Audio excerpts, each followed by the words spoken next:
Good evening, America. It's your old pal, Donald Munk, broadcasting live from in front of your friendly neighborhood ICE office in full prehistoric protest drag. Why? Because apparently the only thing that scares these people more than empathy is imagination. Don't worry, officer. I'm just here exercising my First Amendment right to be ridiculous. Cats and kittens. You all remember Ice Barbie, right?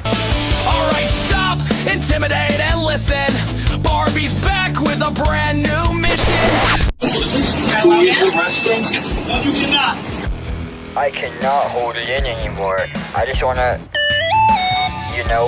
Apparently, she was sad that her jackbooted thugs have nowhere in Chicago to go poopy. I don't know, maybe when you spend your workday terrorizing families, people don't want you using their Starbucks. Actions meet consequences. So naturally, the internet did what it does best, turn trauma into performance art. I came across this brilliant creator, her channel is linked in the description, who rounded up some hilarious acts of peaceful rebellion. First up, documented citizens pretending to be undocumented. When ICE rolls in, they just start running in every direction like it's a flash mob version of the Hunger Games. You can't arrest everyone, Karen. We've got more from Ariana in a bit, but this sent me spiraling, and I had to see what else was out there. Folks, there's a lot, and that's good.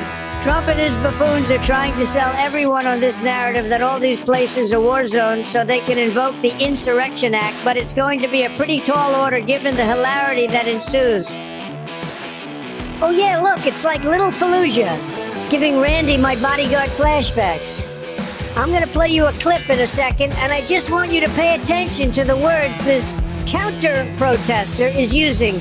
She is calling people in inflatable costumes terrorists. I wonder where she got that idea from.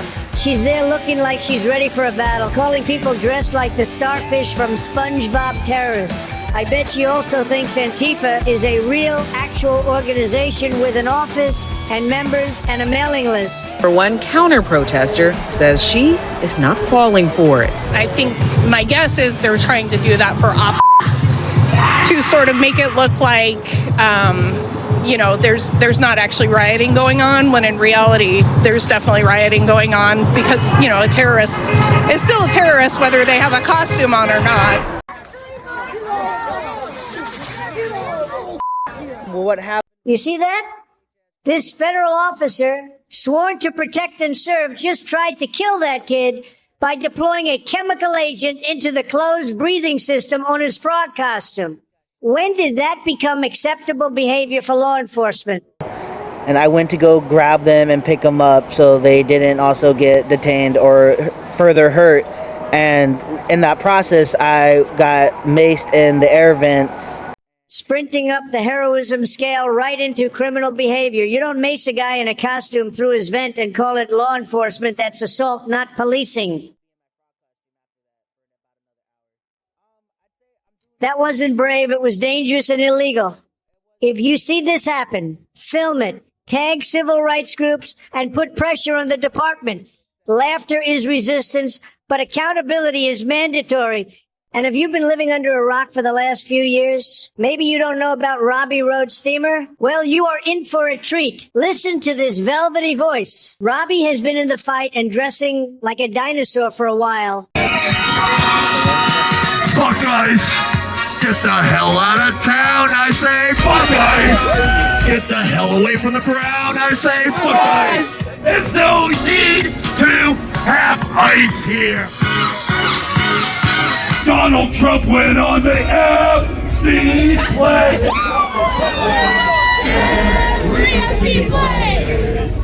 Trump was chasing around young girls, put ketchup on their ear! I want to buy my son a Christmas present. What super soaker is that? Is that the 2-gallon heart pumper? Okay, nobody ever accused Robbie of being discreet, but he certainly makes his point, right? I saw a video once where someone followed him into a restaurant where he came out of character, and he's actually a pretty polite, soft-spoken guy, if you can believe that. Then there's my personal favorite, Portland protesters attaching donuts to fishing lines and dangling them in front of cops like it's duck hunt. That's not just comedy, that's cardio. What's your real name? What's your barber name? What's your barber name? What's your barber name? What's your name? What's your street name? I did. See from Ice Age looking at Let's talk about Rochester, New York, where ICE tried to arrest some construction workers. So these guys climbed onto the roof and refused to come down. The community showed up, hundreds of people chanting below, blocking the trucks, slashing ICE tires, and all while the dudes just sat up there like kings of the shingles. Nobody got hurt. Everyone got the message. Solidarity works. That's what happens when people show up for each other. You can't deport a rooftop. And this is something we can all be doing. If you see something, say something. Every area where they are doing these raids has an organization tracking them. Find out what yours is, spread the word. We don't all need to be following them around, but you can spread the word when you see them. Maybe give someone else a heads up, right? Look, it's easy to feel helpless. Everything feels militarized. Every agency's got a tactical vest now. But humor reminds us that we're still human, that we can outcreate the people trying to control us. You don't need pepper spray to fight tyranny. Sometimes all you need is a T-Rex suit, a donut, and a community that refuses to sit quietly. Stay funny, stay fearless, and remember, evil hates laughter. And when all else fails, maybe just walk up to an ICE agent and say, Ooh, arrest me, Daddy. The former protest.